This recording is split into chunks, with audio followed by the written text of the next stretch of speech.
Welcome to episode number 23 of the Marine Layer podcast with TJ Mathewson and Lyle Goldstein. On today's pod, we're joined by Brock Huard, a host on Seattle Sports 710 in Seattle, also a national college football analyst on Fox Sports. You see him all over the place. We'll chop it up with him about some Mariners baseball over the first weekend. We got to talk to Brock yesterday, so we got a full series to digest with him and get his take on this team in the season and really how it's going to roll out. We got a lot of segments for you. We got our three Mariners storylines. We got our first umpire of the week. We'll take a look around baseball with our MLB Wraparound. As always, we will close out the show with Speak Your Mind. Let's get it rolling. And we welcome you into this episode of the Marine Layer podcast here on Tuesday, April 4th, and the season's over. Burn it down. Trade Julio for prospects. It's time to flip Teoscar. It's probably time to flip Luis Castillo too. I mean, they're 1-4. There's no recovering from this. You'll hear it in my Speak Your Mind. I really did not miss Twitter during Mariner games. I mean, man, there's some people who I swear they have some drafts saved in case the Mariners come out and struggle to hit the ball in the first weekend. They're like, oh, I got this banger. I got this banger. Boom. You didn't have any bangers though, Lyle. It was a pretty calm. I don't think between the two of us there was a rage tweet. There was not. I think it was very, very relaxed. No, I feel like usually the two of us are pretty good about not rage tweeting, like whether it be on our Marine Layer podcast Twitter account or our own Twitter accounts. We're usually pretty rational, at least online. We were at the game last night being Monday night, and I was getting a little annoyed that Matt Festa was throwing like 50 pitches out of the bullpen. I mean, the Mariners weren't going to come back and win that game. I guess I was just rolling my eyes a little bit because I felt like three runs was possible to come back from. But again, that's neither here nor there. It's not the end of the world. But yeah, we're not firing off ridiculous tweets like some of these people. So we're also at Saturday too. Another Mariners loss. Quick though. I mean, first takes on the pitch clock. It goes by. You don't notice it. The game's faster, but you really just don't notice it. I wasn't paying attention to it all that much, except probably my favorite moment of the weekend, since there are really no wins to talk about, is Karinchak getting counted down twice over the course of the first four games of the season against the Cleveland Guardians, which was really entertaining, especially on Saturday. The rattling, though, did not work. It was really fun to see, though, on Thursday. Oh, the rattling worked Thursday. It just didn't work Saturday for Karinchak. He couldn't do his whole his pre-pitch routine where he flips the ball up into the air, he puts it off the back of his glove, he rubs his hair, probably coated full of some sticky substance that he's lathering up the ball with, and then taking his time on the mound and adjusting his pants and fluffing up his jersey before he finally looks in and wiggles around and looks towards his catcher. And he couldn't do that, and that caused him to airmail a ball to the backstop. For the longest time, baseball's worst kept secret was that the Astros were cheating, and then it got discovered. Now baseball's worst kept secret is that James Karinchak is doctoring baseballs. It's just about every time out that he does it. In fact, I counted on Thursday. I think he went to his hair 7 times in his outing. And then once Ty France hit the home run, he got knocked out of the game. But it's blatantly obvious he does it. I don't know how he hasn't gotten caught for it yet, especially when pitchers always get checked. But who knows? If I had to put some money on it, I would bet he gets caught for something sooner rather than later. And who checks the players, Lyle? Well, it's umpires. Right. And what do we love on this podcast? Nothing more than MLB umpires. Hey, there's a teaser. Stick around for later in the show, and you're going to hear some umpire talk. Oh, 100%. Okay, Lyle, let's get into our 3 storylines for the Mariners this week. Storyline number 1, Robbie Ray goes on the injured list after his first start on Friday night. Went 3+. I mean, his stuff wasn't really there. He was sitting low 90s on his fastball, didn't throw his splitter. He was struggling with his command. He walked 5 guys. He's on the 15-day IL with a left flexor strain. That's right here in the forearm near your elbow. It gives some cause for concern, and really something the Mariners did not want to see, especially from a guy who's thrown the ball as well as Robbie Ray was down in spring training, and now they'll be without him for about a month and a half, it seems like. It's not great. we didn't think that all 5 starters would make every start again this year. That just doesn't happen. It never happens in one season. It certainly doesn't happen 2 seasons in a row. But to have it happen this soon, that's the killer. Now, the flip side of this is it is a really, really good thing the Mariners didn't trade Chris Flexen, because I'll tell you what, they'd be in deep shit right now if they had traded Chris Flexen. And a lot of years when they have one of their starters go down, they have to scramble and find guys who probably aren't fit to be starting long-term, starting. But it's not somebody like Robert Duggar starting anymore. Like, we know Chris Flexen can start, so it's not great to lose Robbie Ray. You said it. He looked like the best arm on the team in spring, but at least you have somebody to fill in the gap. And let's remind people, Bryce Miller is not George Kirby. They are eons apart when it comes to starting pitching prospects. For the Mariners bringing up Kirby last year, it's nowhere close to the same scenario. Like, we don't know what Bryce Miller does in the big leagues. George Kirby was about as ready as could be when he was coming up last year. Bryce Miller, I mean, you could argue he looks good, but it's not the same level. So I don't think you can really argue that. He may start as a reliever. We don't know if he's going to profile as a reliever long-term. He could be a starter long-term and take that 5 spot. Yeah, we don't know. Bryce Miller does not have the command Kirby has. He's not throwing with the velocity and command combined that Kirby did in the minors. He doesn't have the same stuff that Kirby has. It's not the same at all. Let's not knock Bryce Miller too much. This guy could be really good if everything clicks, but it's not the surefire prospect that Kirby was. Last thing on this point, it's a good thing Chris Flexen came in, the one highlight of that Friday night, came in through 4 innings and is stretched out and ready to go right in that spot. He will be pitching, if you're listening to this when it comes out tonight, or today, actually, against Shohei Ohtani, depending on when you're listening about this. They're not going to, it's the difference between Chris Flexen and Robbie Ray. Like, there is a difference there, but Chris Flexen is a major league starter. In our starting pitching preview, we highlighted, hey, we're high on his slider. If he's able to really highlight that pitch this year, he looked good when he came in and pitched in some quote-unquote garbage innings on Friday. So if he can just, hold serve in the rotation, worst case scenario happens with Robbie Ray. You have your starter there. And if you want to add another one at the deadline, that's more of a luxury at this point. Definitely. Also, I just realized we didn't do this right at the start, so I'm just going to say it really quickly for anybody listening. But when we do these season podcasts now, these weekly season podcasts, we didn't want to go back and recap every game. That just kind of drags on. So we felt like the best way TJ and I could recap all these weeks when we go back and talk about the games is to just pick 3 big storylines throughout the week. So that's what we're doing with these in-season shows rather than recapping. Everybody knows they started 1-4, so we're picking some storylines throughout that week. Okay. Storyline number 2, a little bit more on the positive note. Logan Gilbert absolutely dazzled in his first start. He's gotten off to good starts before. He won AL Pitcher of the Month last April when he put up that 0.40 ERA. He's off to a phenomenal start here in 2023, shutting out the Guardians in his first outing, even though they lost. But for a guy that got hit really hard last year, this is definitely a positive sign. He actually got to throw his splitter, and he threw it when you're bringing in a new pitch, when he actually wanted to. It's like 3rd time through the lineup, that's instantly when he brought out the splitter. He threw it 8 times. He got 7 swings and 4 swings and misses. That's what you want with that pitch. You want him to get to that point where he's comfortable throwing that pitch 15 to 20 times a game and working it in maybe 2nd time through the lineup. Or maybe it eventually turns into his primary strikeout pitch. If he's going to really run up a rate like that, when I went back and I watched some clips of of that splitter that he was throwing and some of the swings he was getting. I mean, there are some pretty decent gaps between the bats and the split. They're really, really struggling to see that pitch out of his hand, and I thought it really complemented his fastball well. And most importantly, Lyle, he did not get hit hard at all. He only surrendered 4 hard hit balls the entire game. What was the one thing we were concerned about with Logan Gilbert going into the season? That he gets hit extremely hard, and he didn't do that in his first start, which was great. Go ahead. Oh, I was just going to say that for Logan in the 6 shutout innings, or the 6 innings of 1-run ball that he threw, so he gave up the 1 run on the home run, but 6 good innings with the 7 strikeouts. Logan Gilbert is very, very tuned in to analytics and sabermetrics and pitch shapes, all that stuff.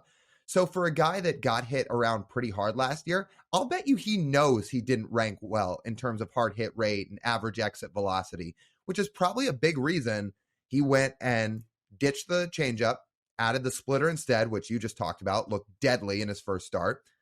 And he also changed the shape of his curveball last year, like we've talked about. So when you look at those two pitches, that are basically new offerings that he throws, he has a chance to take another step. And we just saw that in his first outing against a good team. And his curveball was awesome. He threw it 12 times, 6 swings, and 4 misses. That's pretty good.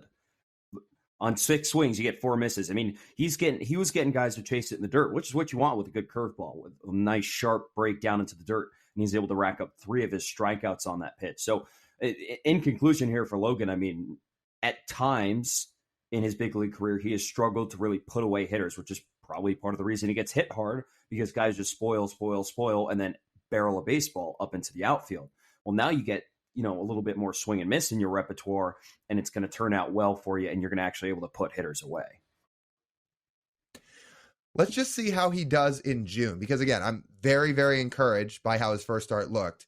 But again, he threw really well in April last year, and after that is when it started to slightly decrease. And then those summer months was when he really started to get hit hard. So if he's throwing anything close to this in June or July, that's everything you could ask for. So let's just hope this continues as the season progresses. Our third storyline of this first weekend is we're going to highlight one player, but it could be in general. Teoscar Hernandez struggling this weekend, just 1 for 17 with 7 strikeouts, a guy who is supposed to be right in the middle of that Mariners lineup. And he struggled. He absolutely crushed the ball on Sunday for his only hit so far here in this season. But as we are here recording before Tuesday's game, about 10 minutes before first pitch. Again, he's only got 1 hit in 17 tries. But it's not only Teoscar Hernandez, Lyle. Combined over the first 5 games of the season, all the Mariners newcomers are a combined 5 of 30 at the plate. That's an 060 average. That's a really hard number to look at, and it does highlight the fact, well, yeah, no shit, they didn't score any runs. Julio's hitting the ball well. Ty France is hitting the ball well. Cal's hitting the ball well. There's not a lot of other guys doing a whole lot. I mean, those 3 are hitting, but the rest of that lineup, yeah, it's been a slow start. And Teoscar is kind of the headline of it because he was the headline move of the offseason. People expected him to come in and be an impact middle of the bat lineup. And guess what? He's still going to be.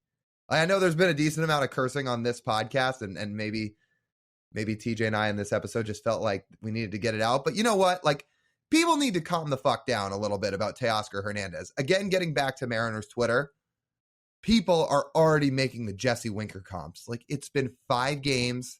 Teoscar profiles way better than Winker as an offensive player. Like, let's just let things settle a little bit before we go out and say things like that. He's still hitting the ball hard. He's going to be fine. If there's like one thing to nitpick, wasn't a huge fan of his at-bats. But again, this is a guy who didn't get as many at-bats in spring training because he went off to go play for the Dominican team. But he also, for the Dominican team, didn't get to play as much as he really wanted to. And that kind of throws a rut in your spring training.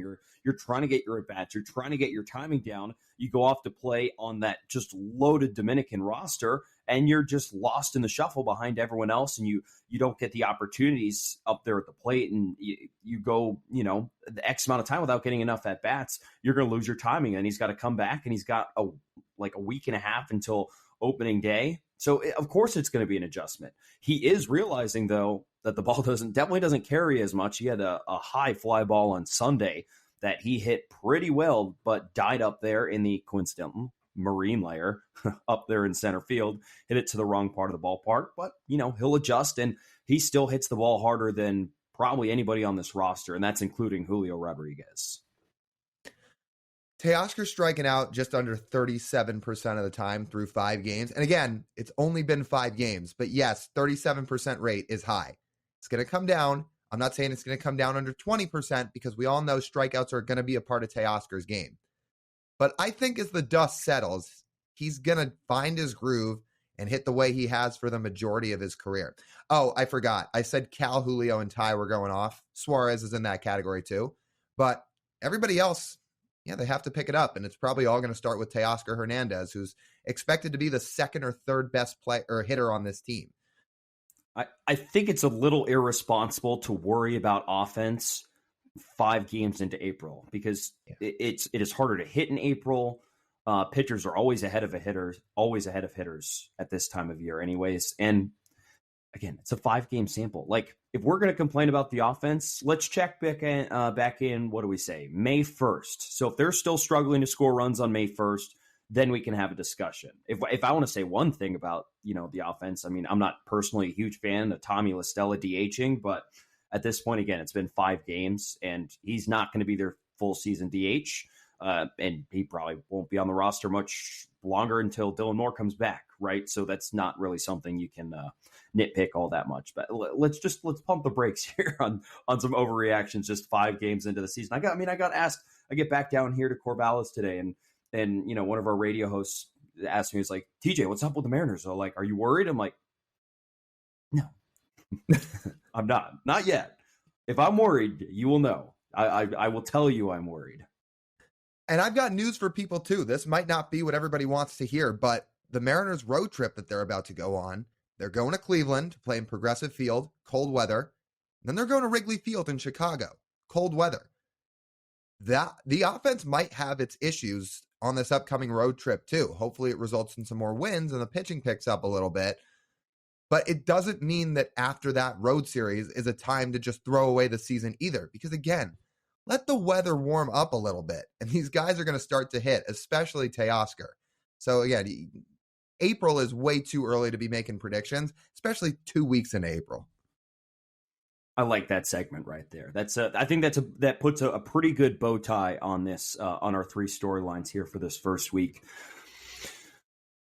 We don't get to talk about any of these storylines with Brock Huard, having recorded it yesterday, but we do touch on a variety of different things with Brock. Only had 30 minutes with Brock, so we had to condense it a little bit and fit in his time frame. But it really was great to get to talk to Brock Huard, a quarterback talking about baseball. I do love it. I listen to Brock and Salk quite often if I'm trying to get some content on the Seahawks and Mariners. And Brock's very good when it comes to paying attention to Seattle sports, despite not living in the Seattle area anymore. Still keeps up to date, and it'll be really good to hear from Brock. He was fantastic. Like you said, football is his primary sport, but don't let that fool you. He knows his stuff on the Mariners. You'll hear it in the interview with us. And the guy loves baseball, which was really cool and why it was really fun to interview him. Just to give people a little bit of a timeline, this segment TJ and I are recording here is Tuesday. The rest of the show, including the interview with Brock, was Monday. So just to piece the timeline together for everybody. But it was a great interview, and we don't want to keep you guys any longer. So let's get to our interview with Brock Huard. All right, we welcome Brock Huard on. Brock, former NFL quarterback, college football analyst for Fox Sports. And if you want to hear him talk about the Mariners, you can tune into the Brock and Salk Show every Monday through Friday on 710 Seattle Sports. Brock, it's great to have you on. Brock and Salk Show's back. 3rd time's a charm. How much did you miss Salk's ranked segments? Is that what brought you back? Yeah, that would be, let's see, a 0. Yeah, that would be a 0. There was no ranking in the first iteration. There was no ranking in the second iteration. And then to be fair, when I left, we still did the podcast like you guys are doing. We did a weekly podcast for a year plus, and I realized how desperately he needed the reunion. He needed us back. Ranked grew in the Mike Salk Show, and we do have a lot of fun with it. It's an outlet for him, and just as a friend, we all have friends that have quirky, strange, weird stuff in their lives, and we kind of allow them. It's kind of how I feel with Ranked when it comes to the Brock and Salk Show. Is the best way to do Ranked? Do you have honorable mentions, or can you only do 1 through 5? There's some contention there. Yeah, Mora is very linear. Okay, Mora would like 1 through 5. I'm not quite as strict and linear as Mora, but then Salk and Justin just go crazy, right? It's not even honorable mentions. It's, sometimes 15, 20, 30 deep, kind of like an all-league team in high school. There should be like an all-league team, second team all-league, and maybe a few honorable mentions. But once you stretch to 10, 15, 20, we're just kind of, I don't know, we're just kind of losing the merit of it all. But as I said, you give them their outlets. They end every show with it. They have a blast doing it, and they certainly know those two know their music inside and out for sure. Speaking of rankings, Brock, if we want to pivot this over to baseball and get the subject of the Mariners sort of on the top of our minds, you posed this question on Twitter the other day, and it really was a fantastic question. And I don't think people the age of Lyle and myself, age 25, can really encompass this of what this question is. But the question you proposed was, where does this Mariner season rank in terms of anticipation? You got a lot of response to that. What is your answer to that question? Yeah, this probably goes back to, so in the mid 90s, I was in college at the University of Washington, right? In 95, I was a freshman at UW, living in Haggett Hall and feeling that dorm just rock, A, through an earthquake, and B, through the Mariners run there, and just that amazing run. And to have the Griffeys and the Buners and the A-Rods and those guys, and then a few of them washed away and moved away, and here comes Ichiro in a season in 01 that nobody saw coming. I'd say it's somewhere between those two. It's not an identical to either of them, because I think we saw last year coming. I think the foundation was being built, and you could see, boy, if Julio pops and this rotation pops and stays healthy, they've got a chance to end this drought. And they did. And not only end it, they go to Toronto and have two magical games and 3 amazing games that didn't go their way against the Astros, but still remarkably competitive games. So I would say it was kind of a morph between, the time you guys were born and then when you were newbies way back when in 01 and 02. So, okay. So let's say your order would go probably 96, 02. Yep. This year. And then maybe even last season. Safe rating. Yeah, probably even then last season, where there was some expectation, but you didn't fully know how all of it would come together and what it would all look like. I think even though the first 4 games of the season notwithstanding, it's kind of disappointing start, I think we all feel like, all right, we know this Mariners team, right? We know who Julio Rodriguez is now. We know who Logan and Kirby are now. We know who I always call him Anthony. Anthony Munoz was the old left tackle. Andres Munoz is on the back end with Brash. And so we know so much more of this team. And now we got to hope that they can handle expectation and that some of these new pieces are not Jesse Winker, right? That some of these new pieces are actually difference makers. And, we'll, I think, learn that here pretty quickly in the first couple months. We're recording this here on a Monday. And you guys just did your show, recap the first Mariners weekend against the Guardians. You mentioned Teoscar Hernandez. That's a good segue here.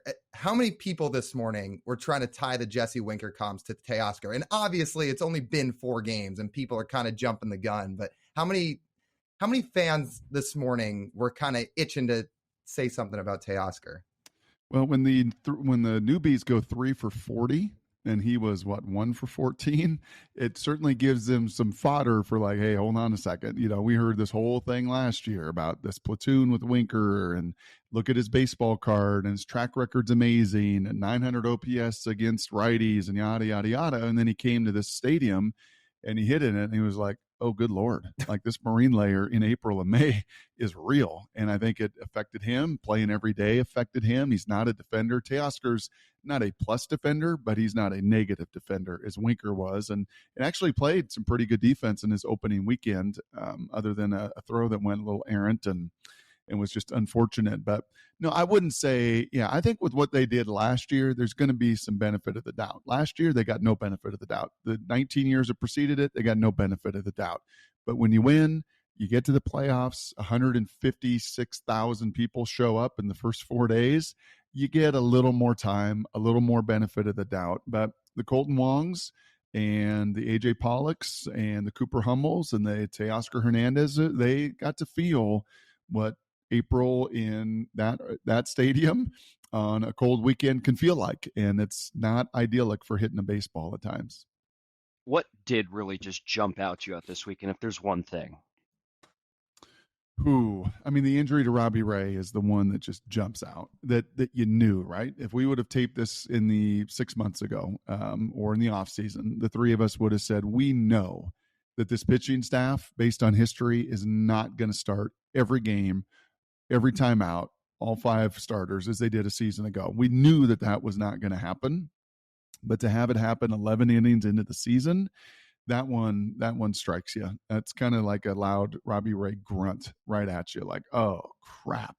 I knew that this was going to be inevitable. It was going to be a lat, going to be a shoulder, going to be a finger blister, going to be something, a hamstring. Something is going to keep one of these five away from a start or 2 or a month. But to have it be in that forearm for Robbie Ray, who came out this spring and just was blistering, right? I mean, I think rocking all of us, 97 on the radar gun, his first couple times out in Peoria, like that just was unheard of.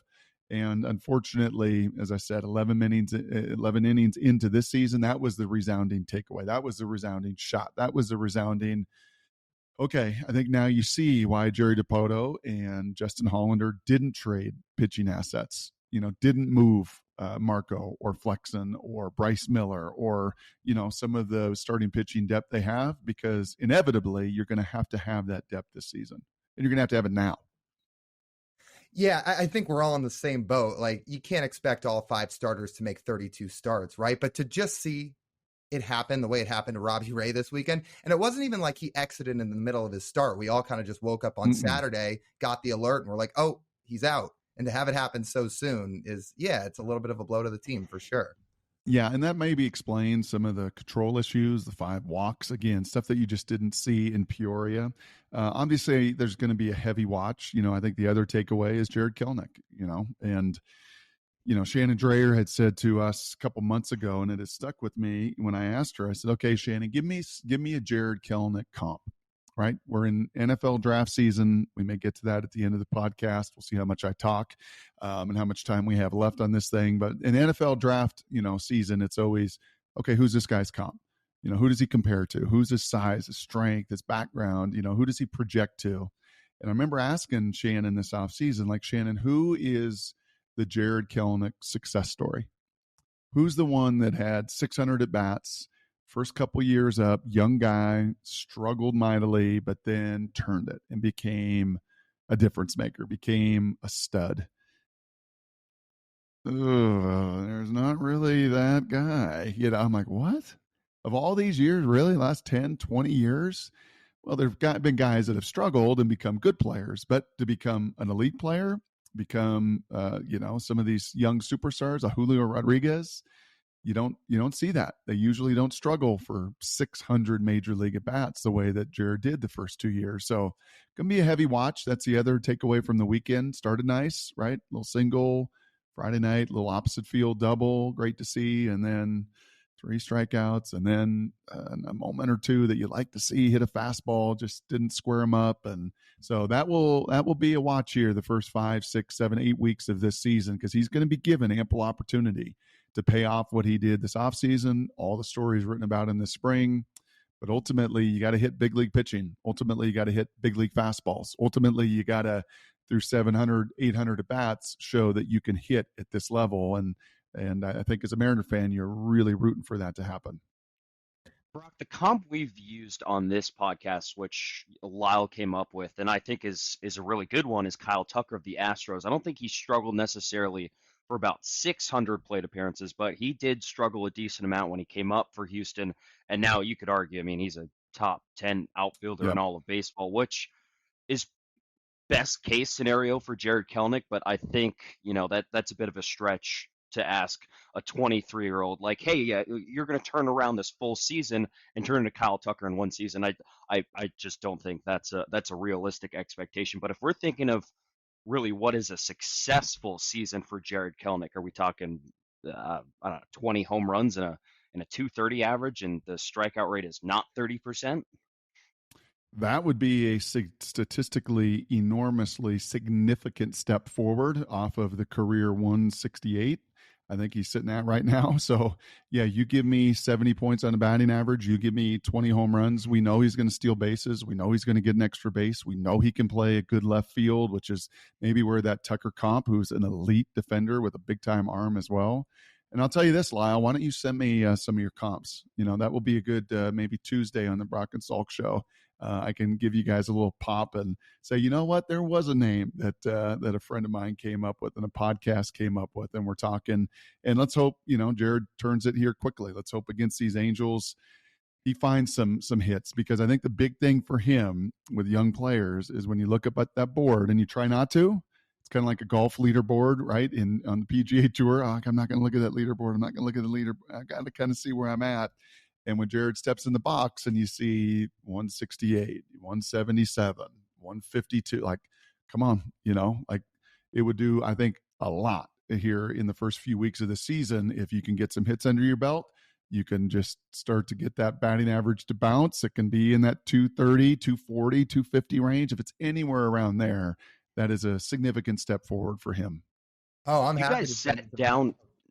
Oh, go ahead, Lyle. No, I was going to say, I'm happy to send you some comps, and these aren't perfect player comps, but a couple of the examples I've used is, so Kelenich's only 23, right? And he came up so early. He played 27 games above A-ball before he debuted. Like, he didn't have a ton of time in the high-level minor league, but like an example I use is I'm not saying he's going to turn into this by any stretch, but when Aaron Judge was 24 when he debuted, like his WRC plus was 62, so he was like nearly 40% below league average as a hitter at 24, where Kelenich's 23, and then Judge started to kind of figure it out at 25, or Jose Ramirez is another example. His age 23 season is when he figured it out. He really struggled before that. So like, again, I'm not saying Kelenich's going to turn into those guys, but I also do use those guys as points of, it's just a little early for everybody to be kind of writing them off already.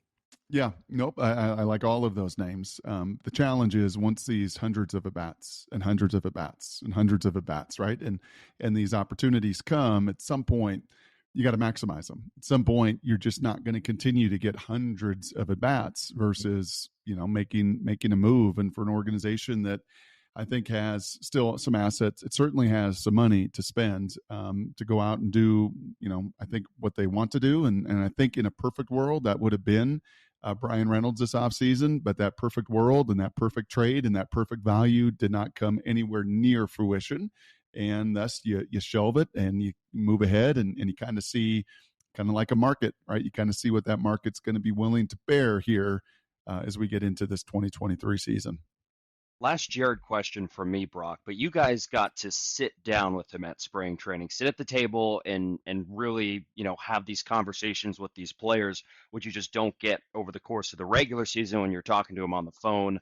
But down there at spring training, you're all sitting at the table and you guys really have good conversations with these guys. Jared's he was good. I mean, he sounded different. He sounded in a good place mentally. He changed his training philosophy in the off season. I mean, what are those answers for what you guys were asking him like really stood out when I think it was about a month ago when you guys talked to him? Yeah, thoughtful, right? Just a thoughtful guy, not a bro, right? Maybe came up as a bro, had his own brand, smell you later, all that good stuff. And I think a couple years in, you're humbled a little bit. A couple years in, you got to figure out what is best for me. And from what I understand, there's some demanding parental aspects. I think dad's a grinder and certainly benefited him on the way up, but there may be a time where that isn't healthiest for me, and I've got to kind of carve my own path and my own mindset. So yeah, you certainly felt thoughtful. The Navy SEAL answer was probably the one that resonates, that if he wasn't playing baseball, he'd want to do kind of what Pat Tillman did and go and serve, and in this case, go and push yourself to the nth degree and see just what you're humanly capable of doing. Watching him work out, that didn't surprise me because he loves to push and train, and the dude is certainly a physical specimen. So yeah, I think what resonated the most with him was just how thoughtful, that every question was, you could see it wasn't just, okay, let me just kind of give you standard fare here. Let me give you what you expect. No, let me think about it and give you a fully thought out answer that comes with a couple years, at times some hard knocks. Anybody who's been listening to this interview so far, I'm sure knows you're a former quarterback and football is your background, but listening so far, it's easy to tell you do love baseball. So for you, where did that kind of start in your life? Yeah, I love baseball the most growing up. My dad was a football coach. It was around football. I love football. Football was easy. We were in the practice field. I was a ball boy. That was everything. But I loved baseball and a chance to pitch. And I was a lefty. And I probably would have continued to play baseball. But at 12, I played on a 14U travel team, which I never should have done. So that kind of soured the experience. I hadn't started puberty. They all had. I went from the best player to the worst player, and I was like, I'm done with baseball. That just was not much fun for me. So sadly, that kind of wet the whole deal, the spark, the fuse, all of it. And then it was all football and basketball from there. So yeah, growing up, there was always a love, watched all the Mariners games growing up, played wiffle ball relentlessly in the backyard with the younger brothers. We built out of cardboard, a green monster and the fence in the backyard. We chalked the lines. So we were all in. We were a football family, but we were all in on baseball. And thus, when this job happened, I had a lot to learn. There's no question. When I started, I had no idea what any of this next level stats and analysis and understanding of just the difference between the grind of a baseball season and 162 versus the every Sunday of football or Saturday. But yeah, I've grown to love it. Grown to love the personalities. Jerry and Scott with us are amazing. They're transparent. They're honest. They're forthright. You may not always like what they do and the decisions they make, but they're pretty transparent and pretty clear. And so that was super, super refreshing. That was something this organization needed.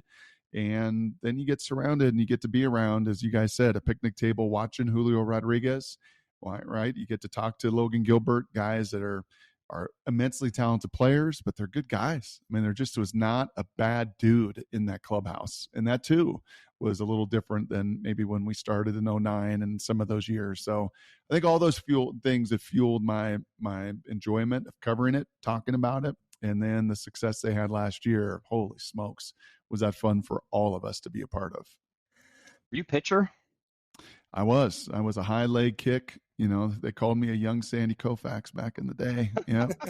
And the North Hill Hillbillies, they felt the full brunt of my perfecto when I was 12. That was the mountaintop moment for me. But lefty with control, high leg kick, good little move to first. And then, unfortunately, as I said there, that one summer, started praying for rainouts, and that was never a good thing, unfortunately. Was your comp then Randy Johnson? You're watching the big leagues, and you're watching the Mariners too. It's like, yes. Okay, I can do this eventually, right? I just need to grow a few more inches, and all of a sudden, like I'm in here. Yeah, what's funny is I was never like Randy was so tall. I was just a late bloomer, kind of a consistent grower. So it wasn't like I was 6'5" when I was 9, throwing gas. I was a lot more probably Mark Langston, right? Mark Langston had that nice high leg kick and pretty good control. And Dad, being a football guy, wouldn't let me throw a curveball or anything else. So, it was fastball command. And as I said, man, baseball at that age for me, playing the Ording Eagles, the North Hill Hillbillies, we were the Puyallup Knights, we were the Eagles, right? I played on an Elks team back in the day too, right? All those fun clubs. So that was some fun, just grassroots, just pure joy. And now I've got a son that's 13, starting to get into travel ball and trying to keep that same fun, right? That same just joy through the process. Is now the game is starting to get a little bit harder and a little bit more real as they start to get to this kind of puberty age for sure. So you talked about when you took this job, there was a lot to learn. Well, nowadays on the show, you guys talk to Jerry DiPoto every week. You talk to Scott Service. You talk to Jeff Passan every week. I'd have to imagine that makes you a lot smarter about the game, right? It does. I think, and for you guys and Lyle, I think I've told you this in the past, is for any kind of young and up and comer that wants to do this and in the media, I think the most important, what is smart? How do you quantify? Oh, he's a smart guy. He's well informed. He's this or that. There's a lot. You can read, you can study, you can watch. There's a lot of very smart people. I think one of the biggest keys is to be curious. Are you curious? Because if you're curious to learn. You're curious to think about things in different ways, see the game from different ways. Most curious people are content creators. You can have a lot of smart people and they're content regurgitators, right? They can take it in and read it and then they could spit it out or put their own little spin on it. But if you're curious, you can create your own content, which is really what I think the common thread between Salk and I for 14 years of doing this on and off at times, but it's what he and I both share is some of that just curious attribute. And when you have that as an analyst, whether it's for college football or NFL preseason games or, in baseball, I think that's been one of the biggest keys. And when that curiosity disappears and you get tired and you just start regurgitating, probably time for you to find something else to do. And after 14 years, that curious factor is still as strong as ever for, I think, him and I and our show, and for Moore and Justin as they produce it and as we get a chance to, to talk about it on a daily basis. Speaking of curiosity, Brock, curious of something Jeff Passan said, and a guy, I try and listen to a segment every week. He's incredibly smart, knows a lot about this game. But he said something that sticks out, and, Mariners fans will latch out to whether they do well or they do poor this season. He said they're legitimate World Series contenders. Are they? They are. They are contenders. I think they're one of the 10 teams that's got enough roster, and not just the 26-man, but into the 40-man. And last year they played 59 guys. And the reality is, and we saw this with Robbie Ray, and here's Dylan Morris, and there's down on the farm already some injuries, that you're gonna need more than 26. They didn't have that 5 years ago, didn't have that 10 years ago. They do now. Out of the 30 clubs, how many can stretch their rosters to 40 to 50? I think that is about 10. And most of those 10 are the better teams and are the contenders. Now, they need their pitching to stay healthy. They need their pitching to continue to take steps forward. They need George Kirby to be what Jeff Passan thinks he can be, and that's a Cy Young contender, especially now with Robbie's injury. So they need things to happen, and we can talk about Kelenic and Teoscar and these other moves. They need a pleasant surprise. They need a Suarez and a Julio from last year who were incredibly pleasant surprises that I don't think anybody saw the seasons from in totality that they both had coming. So they're going to need some things to happen. But, yeah, I don't think when that comes out of his mouth or Jerry DePoto's mouth or Scott Service's mouth or some of the players' mouths, I don't think that is – I don't think that's fool's errand. But I'll say one more thing. They've got to now live and play under that expectation. And that's different.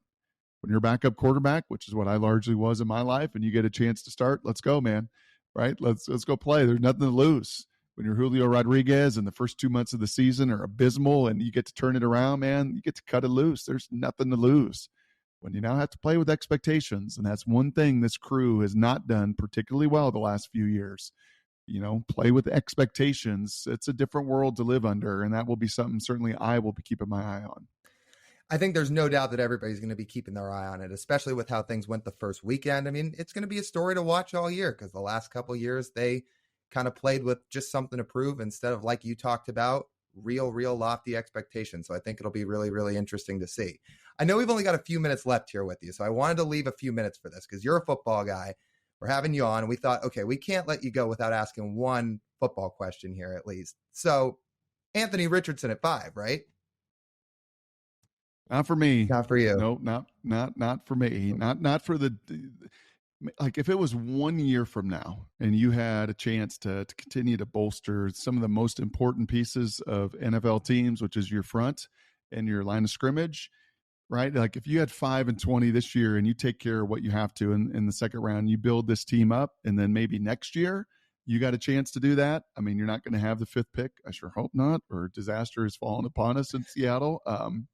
I would feel more comfortable a year from now in just the team development and the team growth and the team arrow and trajectory than I do now. They just have still too many needs in their front. If you're going to compete with San Francisco, right? And I think the early win totals, Seahawks are about 8.5, San Fran's 11. Like that's a lot in the NFL. And if you're going to close, that's like closing the gap. That's almost like a 16-game gap between the Mariners and Astros, right? There's some equivalency there that if you're going to close that and you know what they are at the line of scrimmage, like I can't use the 5th pick on a luxury.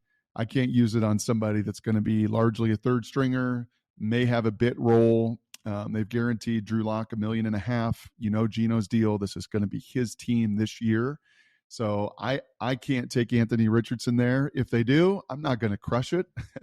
I'm going to say that John and Pete have stones and onions bigger than mine, but I would like to see them address some big people, some difference makers. And if they want to take a risk I don't know, on a D tackle out of Georgia at 5, I'd feel better about that risk than I would a quarterback at that point. What's funny is that Anthony Richardson is such a good athlete that you could probably, during his development years, stick him on the D line, and he would probably play pass rusher. He could play strong side linebacker. He could play strong safety. He could play linebacker. He could play H tight end. He could play tight ends. He could play probably receiver. Like, he is that freakishly gifted. 6'4", 244, run 4.4, and jump 40 inches. There's just not been many humans at the combine, and none that have been quarterback that have been able to do those things. No question about it. I mean, just objectively, you're probably right that going after a Will Anderson or a Tyree Wilson or Jalen Carter, I mean, if you think he's going to fit what John and Pete sell with their culture, makes a lot more sense. I guess just when I sit and watch Richardson's highlight tape, just off the wow factor, it's like, the eyes pop. That's all. They do. Now, don't watch low light tape. Right. Like, if you want to watch a highlight tape and you want to just live on that island, watch that one and be like, yep. Because you put the low light tape on and you're like, goodness gracious, can you hit the broadside of a barn? Like, how are you that inaccurate, right? How do you throw to that? How do you make that interception? How do you complete 40? Because, you know, he's got the highest ceiling. That highlight tape, you're right. Like, if you just took 10 of them and put them up against anybody in this draft, you'd be like, all right, let's watch that highlight tape. Mm-hmm. But then if you put the 10 lowlights on, you'd be like, oh boy, woo-wee, I don't know if we want to watch that one. So, and that's what makes him, and this draft, frankly, so intriguing. Like this draft over the next 4 weeks and leading into April, and that Thursday night, unlike last year where Pickett was the only QB in the first round, it was kind of a ho-hum. This thing with the 4 at the top and Jalen Carter and Will Anderson and just big body. I mean, it is loaded with storylines galore. And trust me, we're going to hear a lot about them and a lot of rumors, a lot of innuendo. And if Pete and John are doing their job, they're going to be right there stirring all of it up over the next 2 to 3 weeks as well. I think it's going to be a lot of fun, both the draft stuff and certainly all of the Mariners stuff as the season goes along here. Well, Brock, this has been awesome. We really appreciate you taking a half hour with us to talk some Mariners, even talk a little bit of Seahawks, because we love picking people's brains about it. And we like to get a lot of different opinions, and we really appreciate you sharing yours. Well, you two, you keep crushing it, and then you'll realize what happens when expectations rise. It's going to get a little more difficult. It's going to get a little harder. But you keep doing what you're doing. Keep being curious, man. Keep loving these teams and digging into it. Keep learning. We can always keep learning, and sure appreciate the opportunity to jump on with you boys today. That was a great interview with Brock Huard. We definitely appreciate all the time he gave us. All right, TJ, as the show rolls on, let's get to our MLB wraparound here. So a little bit of an update on how the rule changes have affected baseball through the first weekend of games. So Jeff Passan tweeted this out here on Monday. Through the first 4 days of the MLB season, by the numbers, time of game between 2022 and 2023. So he compared 2022, average time of game, 3 hours, 9 minutes. 2023, 2 hours, 38 minutes. Slash lines. In 2022, the average slash line, 230, 308, 374. In 2023, through the first weekend, 245, 323, 392. Stolen bases, 29 of 43. Again, this is all through the first weekend of 2022 and 23. So 29 of 43 in the first weekend last year, 70 of 84 in the first weekend this year. And then, of course, the pitch clock being put into play as well. Those are all the new rule changes and how by the numbers they're affecting baseball. And what the English version of that is, after reading all those numbers, is the game's getting faster and there's more hits, there's more stolen bases, there's more action. I feel like that's all you can ask for, right? More action is important. Like, take a look at those slash lines, Lyle. Like, what is actually increasing on those slash lines? It's singles on those slash lines, right? The slugging percentage really isn't going up by that much of a factor. It's going up about as much as the batting average went up. So slugging percentage went up 18 points. Batting average went up 15 points. So it's almost all singles, an increase in that line, and that's what you want, right? It's a huge jump. It's just we could probably say a majority of it is those base hits through the right side. And we saw that. I mean, the first weekend, Jared Kelenich's first hit of the season was a ground ball through the right side of the infield that would have been a shift out. And instead of being over 3 on opening night, he is 1 for 3. And we're thinking, like, yeah, I mean, with a good at bat, that's what we want for left-handed hitters like Jared Kelenic, and Cal Raleigh smashed a double. I think it was yesterday here on a month as we still record this on a Monday. So Sunday's game, that wouldn't have been a shift out, but in that direction, you get kind of nervous. Things have worked. The action has increased, and while we were at the game on Saturday, we'll go again tonight, but we're obviously recording this before the game. Did you notice the pitch clock at all? No, and I never did in the minors last year either. Again, like it just flies by. You kind of blink, the game ends, and you're like, oh, what a fast game. Did I notice the pitch clock? Not really, but the game was just a better pace and it went quicker. And this isn't even counting the fun aspect of it. If you paid attention to Mariners baseball over the weekend, you could see that whenever James Karinchak came into the game, he was getting counted down and heckled by 40,000 Mariners fans, which was fantastic. Could you imagine that in a high-stakes game late in the season on a Sunday night baseball? That would just be awesome. Oh, it'd be amazing, especially in the postseason, the World Series, if fans are doing it. I mean, you see it happen in football when when the crowd gets loud for the defense, or in basketball toward the final possessions. Not that fans aren't loud in baseball, but when there's a real incentive, the way a shot clock winds down in basketball, like it's cool. Again, so many baseball purists out there are so all aboard of don't change the game, don't fix anything. If other people don't like it, well, then they can just deal with it or not watch. No, the game needs to grow. It does need to get faster. And it's been better through the first weekend. Like, I'll be honest, like I didn't know how I felt about the changing of the shift. I like it better now seeing it. Yeah, I like seeing more hits. Right. And we think the strategy, like, yes, there's some strategy taken out of the game, but you can still shift. I mean, I saw shifts on Joey Gallo this weekend where you move the right fielder into that gap in the outfield, and then you shift your center fielder over to right center and your left fielder over to left center field, and that's how you play it. So if you really want to shift, you still can. It just limits what you can actually do on the infield, which is interesting. And in terms of violations per game, it's under 1 pitch clock violation per game. So 1 automatic strike or 1 automatic ball per game. And you know what's going to happen with that number? Over the course of the season, it's going to go down. You're not going to notice it. You're not going to. So the people who complain, like, you're never going to get everyone to agree on anything. There's going to be 5-10% of people who continue to bitch about these rules, which that's fine if they want to complain. If you took these rules away, 5 to 10% would bitch that the games are too long and there's never any hits or never any action. So this is the best of all worlds, right? Like what we can do with this. All right, our next thing on our MLB wraparound. Wow, we made it 1 day into the season, 1 game before the Angels got their tungsten arm O'Doyle moment. A little bit of background on this.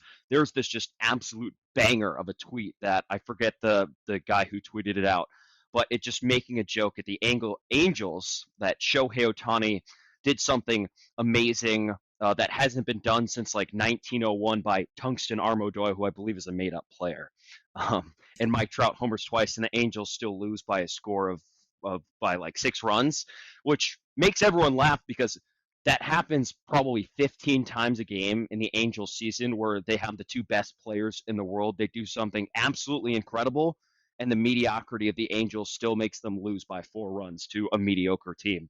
So that happened already on opening day, where Shohei was the 26th player ever since 1901 with 10 strikeouts and no runs allowed, where he went 6 innings, 2 hits, 10 runs, 10 strikeouts, 3 walks to Oakland. And he's the first player ever to lose in that game in a 2-1 loss to the Oakland A's, which is incredible because the A's are going to lose like 115 games this year. Credit to the Angels for making history on opening day.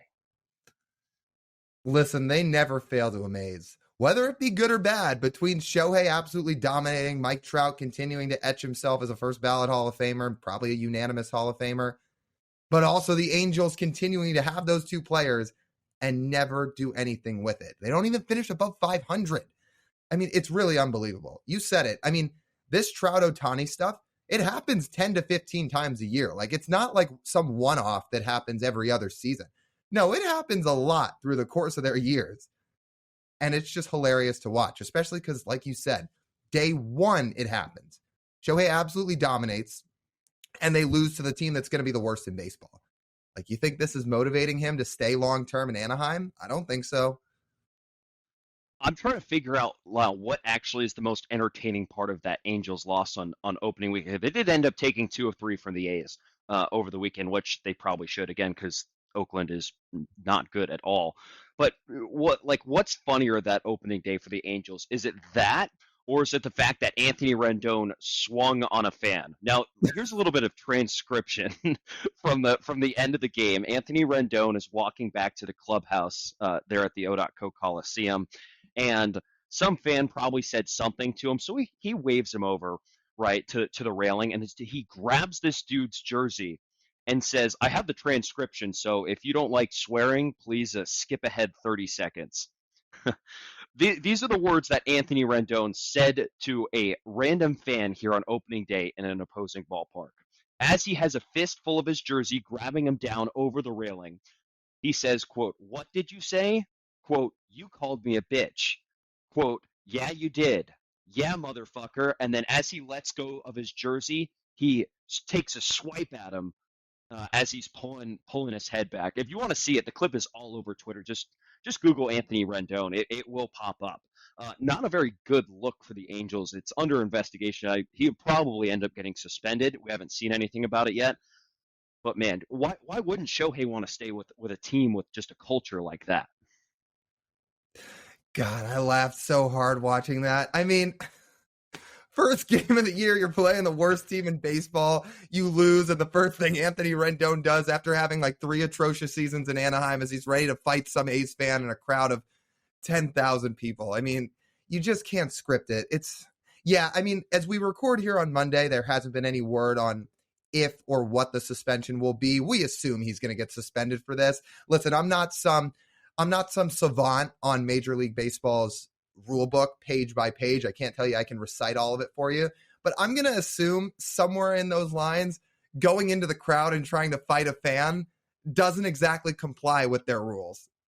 And it's not like this is like a Malice at the Palace situation where Rendon gets an entire beer thrown on him. I mean, fans say stuff to you all the time, like from the stands. And if you make the $38 million that Anthony Rendon makes this season, it's like, dude, like, just bite your tongue and go walk back into the clubhouse. I know it's irritating. All the players are human, but I feel like if you just get called a bitch, like, that's it. I don't think that's warranted for you to go attack someone. And I thought it was just so funny, the comments underneath all those videos where the summation of the comment is, are we really shocked that Rendon swung and missed at that? It's like, no, no. Like, it would have been one thing, like I'm not saying anything is ever warranted for a player to go try to fight a fan. It would have been one thing if it was around the All-Star break, the Angels were angeling like they always do, and they were 10 under 500. They were disappointing like always. Shohei felt like he was on his way out the door already, and Rendon had kind of had enough. It's game 1, buddy. Like, you got 161 more to play. Like, you're so worried about the result of game 1 and what some fan after one contest was saying, you're ready to go fight him in the stands. Well, there's one thing we know, Lyle. He's not playing 161 games, that's for sure. Well, he's not, because he's, 1, going to face the suspension, and 2, he never stays on the field. So, yeah, he's probably not playing. He's not playing 161 games. But, yeah, Anthony Rendon, unbelievable. Okay, let's keep rolling along here in our wraparound. Final topic, fantastic news on a more serious note for the non-Major League Baseball players, because for the first time ever, there is a minor league baseball CBA, and there has been a significant increase in player salary throughout the minor leagues. Level by level, it goes like this. If you were in the complex league, you were making $11,000 a year before the CBA. Now you're making just over $26,000. It's the same thing in low A. They're going to go from making $11,000 a year to just over $26,000. High A is going to go from making $11,000 a year to just over $27,000 a year. Double A players will go from making just over $13,000 a season to $30,000 a season, so a really nice jump. And then Triple A players will go from making $17,500 to a year to nearly $36,000 a year. Look, do I still think there's room to be made in terms of improvements with this? Yeah, these professional ball players, which is what they are, should still be making more than this. But this is a very, very much needed step in the right direction. Let's remember the signing bonuses factor in as well. So the big reason for not paying minor leaguers in the first place was because most owners don't own their minor league team, so they're not necessarily making money off it. Second, these players, most of them get signing bonuses in the draft, but it's not always linear, right? If you're a 20th round pick, which is the final round of the current format of the Major League Baseball draft, you're not getting that much. You're not getting enough to really live for a year, especially after taxes. So that's why this is so important. And I think some of the most important parts of this is that players will be paid almost year round. I believe there's a 6-week dead period in the winter, but besides that, they will be paid year round. It has medical insurance. It has pensions for players. You're in the minor leagues long enough, you get some form of the pension. I don't have the CBA, all the exact details pulled up in front of me. It was ratified today, by the way, on Monday, 30-0 vote by the owners, which is just really, really fantastic for them. And this is on top of them now getting. They already have housing, right? That was approved, I think, last year. Everyone gets housing, and if you're a low A or high A, if you're one of the younger players, you also get transportation to and from the ballpark, which has always been a problem. Right? You have 10 guys in a 2-bedroom apartment just trying to make ends meet because they weren't making any money. Now that will not be an issue. It is really nice because, again, minor league baseball, while it's already grueling enough to begin with, I mean, the conditions used to be so much worse. You used to hear all these stories about how these guys would get a 2-bedroom apartment for 10 guys to share, things like that, or how guys were legitimately eating like Ritz crackers or whatever they could find for cheap at the grocery store for their diets. Well, now that they've made real improvements on the food, on the housing, on the transportations, and now on the salary, like it's nice to see that there are actual working conditions for these guys to thrive in their jobs. This is their job. And it's nice to see they have real conditions for it. Like when I was calling games for the Dayton Dragons last year, maybe they weren't making all the money in the world, but like, for example, the conditions they had were really good. Like the facility is really good. They had multiple meals a day. They had snacks throughout the clubhouse whenever they needed it. They had transportation. Some of the older guys would drive the younger players. It's much better than it used to be, which is nice to see. And there's a reason some organizations develop players better. It can be as simple as good minor league conditions. I believe this is still the case. And this is not the case with every minor league team, but I do believe the Dodgers at every affiliate have a food truck, like a chef food truck that follows around every team. So they always are eating what they should be. Like it can be as simple as that, as just eating good food, and the good organizations really managed to hammer it out. I'm glad this was finally approved. It was approved the day before opening day on Wednesday of last week. It's really good that these guys are getting a pay bump. And, again, there's still room to be had, but guys are making livable wages they can actually afford to eat during the season and in the off season as well, where they might not actually have to drive for Uber. They could just work out in the off season. I think that'll work out. Let's transition.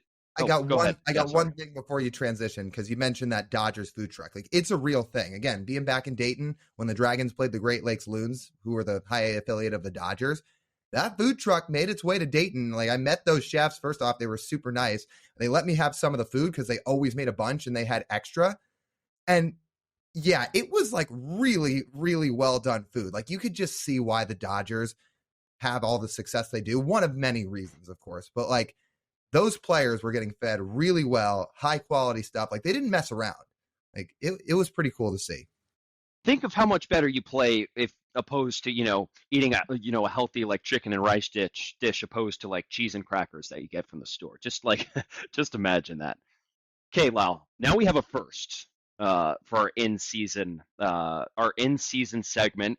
We said this was going to be a thing, but we have our first official Russell Wilson Umpire of the Week. Now you take it back and say, okay, why did we name it that? Lyle, could you give us the breakdown of why we have decided to name our Umpire of the Week for the great number 3 in Denver?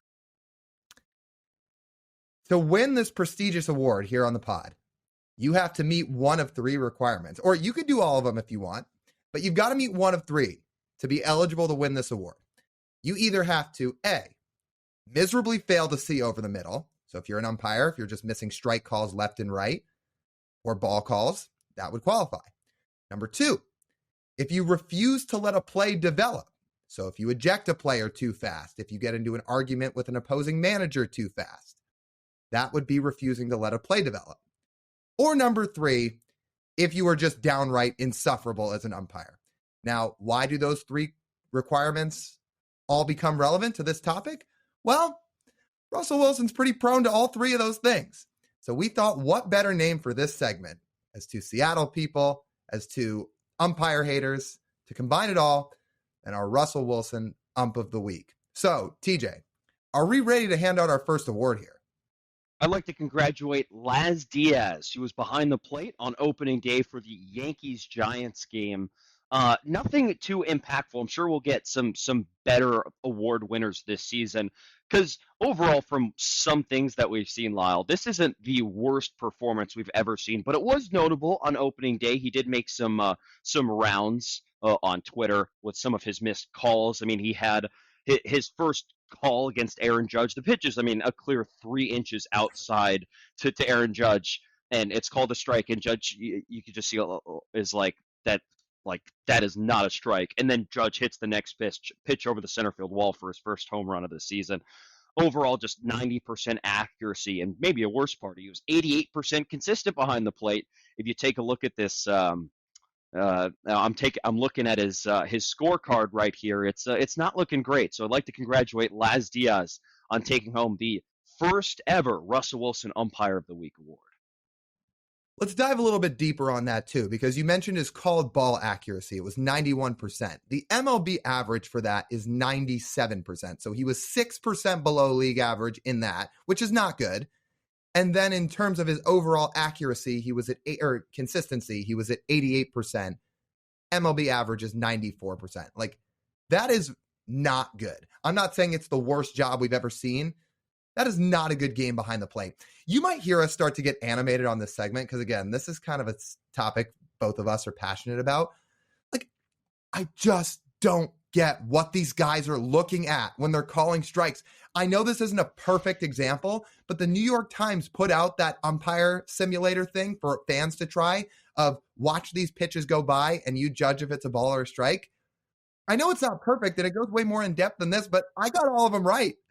Like it can't be that hard to just call balls and strikes right. Like, you're supposed to be the best at what you do, and you don't do it. Like, Laz Diaz, this guy's in the news a lot, and not for good reasons. For CB Buckner and Angel Hernandez are the 2 S-tier umpires, right? Like, they're the 2 everybody rips on.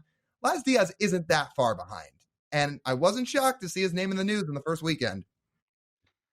And all you need to do to confirm if this was the right decision, I just searched his name in Twitter search and then refreshed a couple times just to see the general fan. They'll show you the popular tweets first and then everyone else's after that. And I'm staring at a screenshot of 4 tweets, and I can confirm based on the language they use, yes, we decided that this was the right umpire to choose this week. So congratulations to Laz Diaz, our inaugural Russell Wilson Umpire of the Week. Congratulations, Laz.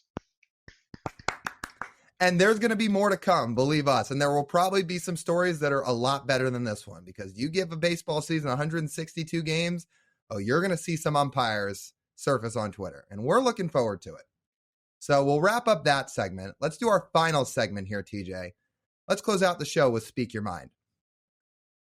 Well, baseball's back. We've certainly been in person for a few games, but what is on your mind over the past week? I didn't miss Mariners Twitter, Lyle. That's what my takeaway is from this week. I was thinking about, is there anything non-baseball related that pissed me off this week? No, but definitely watching Twitter during Mariners games pissed me off again. There are people who believe the season is over after the first 4 games of the season. And I think my new quote for this season to anybody who wants to overreact over one baseball series, please get a life. Thank you. That's all I have to say. One of my favorite things that I see, and by favorite, I'm being sarcastic, not actually, is all the time, whether somebody gets hurt, they lose a game. We saw it in the offseason a bunch too. People out there on Mariners Twitter would tweet that picture of Jerry DiPoto with the big caption, "It's Dipover." Like, I know they're probably half kidding, but it's like, guys, They just played another playoff team. Yes, they lost 3 of 4. Guess what? Cleveland is really good. If this was in June, you wouldn't care. Like, we're as big a Mariner fans as anybody. And we get frustrated over the course of a season. There's no doubt. But to be mad after every single loss, like, how do you have the energy to go on Twitter and yell about it all the time? Like, I don't know. Mariners Twitter's something else. It is. And Twitter overall is something else. I've already complained about Elon a lot, but this man thinks he's a messiah and is like, yeah, all the bots we're getting the bots off of Twitter.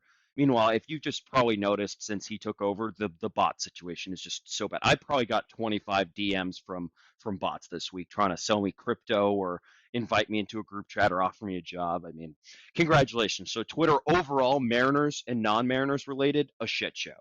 But are we surprised? No. Not really. I mean, this is what Mariners Twitter is. So, and it's what Twitter in general is. Yeah, we're not surprised. Okay. What's on my mind for Speak Your Mind this week? Well, I kind of had the realization. It's not totally baseball related, but sort of. I've missed out on a lot of good ballpark food over the years. So if you're not following our social media accounts, which you should, you'll have seen that we've done a food review. And we're going to do that a lot over the course of a season. We want to try a lot of the foods around the ballpark, maybe around Seattle in general. It's kind of a fun thing to do. TJ did one this past week. I'll have one upcoming later this week. And I did my review. I'm going to save what it was for when it actually comes out. But it just made me realize, like, I always try to save all this money at the ballpark because I don't want to spend it on food. I don't want to pay the extra money because they obviously upcharge it at the park. But there's some really good food that you miss out on when you don't live that experience. I mean, especially at T-Mobile Park, they've got some of the best food in baseball. Like, I mean, I feel like it's not a cold hard fact because it's by definition and opinion, but man, like, you've got some real options, and the stuff we tried this week, or at least that I had, was really good. So it kind of made me realize, yeah, maybe more often than not, I need to live a little bit and get some food at the park. And we're going to record a couple more tonight. So here we're recording on Monday. We are planning on attending Mariners Angels tonight here on Monday, the 3rd of April. So we'll record a couple more and we'll have those coming out later in the week as well. But you're right. It's really exciting to go try some of that food. And the Mariners have, I think, arguably the best food options in the majors in terms of like the diversity. We talked a little bit with Jason Churchill about that last week, which he thinks could be a negative because you want to be known for something, but also like there's so many things that you need to try with the M's. I mean, you probably have to go to the ballpark 15 times to really cover everything you'd want to try. And I don't know if I'm going to make it to 15 games this year, but if we do, want to try something new every time, and it pushes you out of your comfort zone. So I don't know. I don't know what I'm getting tonight, but we'll sure find out. What I had for our first food review, it was not something I'd usually get. In fact, yeah, if I had to pick between everything in the park, probably wouldn't even be in my top 5 of things I'd look at, but it seemed unique, seemed like it could be a cool review. I had it and I was like, oh, that's really good. So just made me realize, live a little bit at the ballpark. If you go to a lot of games like we do, you don't have to spend money on food every time, but it is good to live a little bit. So I think that's been a nice experience, and I'm glad I did. Okay. I'm glad you did. I'm glad you lived a little bit too, Lyle, because I think that's what I always tell you to do a little bit too much. It's like, hey, dog, relax. Put a smile on your face. And hey, so it's good job. What's wrong? What's wrong with getting Subway at the LA Public Market? Well, a lot of things. Okay, so that means we're getting an Uncrustables review before the end of the season from you, right? Because I think we need to be on brand. Oh, I think we have to, because they sell them at the park now. I think I'm going to have to do it. Right. So sometime this year we will be getting an Uncrustable review. You can book that down. I can't wait. That's going to be my highest score of the year. Bank it right now. I would not be shocked. Yeah, I wouldn't either. I think that'll just about wrap up this edition of the Marine Layer podcast. You guys know the drill. If you want to listen to the full podcast, you can listen on Apple, Spotify, Amazon, and Google. If you want to watch the full video podcast, it'll all be on YouTube and on social media. If you want to follow us, you can do so on Instagram, Twitter, TikTok, and YouTube Shorts at Marine Layer Pod.